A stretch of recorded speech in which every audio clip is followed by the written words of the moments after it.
यार लेच गरीब घरात जन्म झाला वाटतं. याच्याकडे डायपर आणायला बी पैसे नाहीये, म्हणून बाळा ते गुंडाळून दिले माझ्या ढुंगाले, ते बी म्हाताऱ्याच्या खराब लुगड्याचे. देवा, टाटा अंबानीच्या घरात तरी जन्म द्यायचा असता रे. गोट्या काय करू राहिला? बाळा हे पाय, दादी आली तुझ्या दादी. चालून दाखव मला चालून. अरे नाही चालता येत मला अजून, कशाला बळजबरी करू राहिले? गेली गेली गेली गेली गेली गेली गेली गेली. पागल कर तुम्ही सगळे. जे आलं ते गिली गिली गेले, आलेले गिली गिली गेले, आलेले.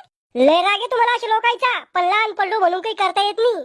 काही आणाव त्याला इकडं, काळा टिपका लावते त्याच्या गालावर, मग नजर होणार नाही त्याला कोणाची. अव माय, मला कुठे नजर उरायली? इतकं चांगला दिसतो का मी? तुमच्या दोघांच्या खराब तोंडाची बेरीज करून व्हायली मी. चला याला जसं झोपू घालते. हा ये पटलं भाऊ आपल्याला, कवाची झोप याले. यग यग गाई बा झोपी जाई. अय गोट्या, झोपला का? झोपला होता का तू? नाही, कोमात गेलतो मी. अहो ती साळेल कुत्र्याला डशेले का तू? झोप तर घेऊ दे मला. मी का काही खेळणे का? जे आलं ते परेशान करतोय तर मला आणती म्हण. म्हैस आहे तू, म्हैस, बेंडारीत लोळणारी म्हैस. ऐ शकुंतला, गोट्याला काजळ लाव ना. लावा, मा डोळ्याला काजळ लावा, तोंडाला काजळ लावा, काळडक करून टाका मग तोंड, डुकराच्या पिल्ल्यावानी.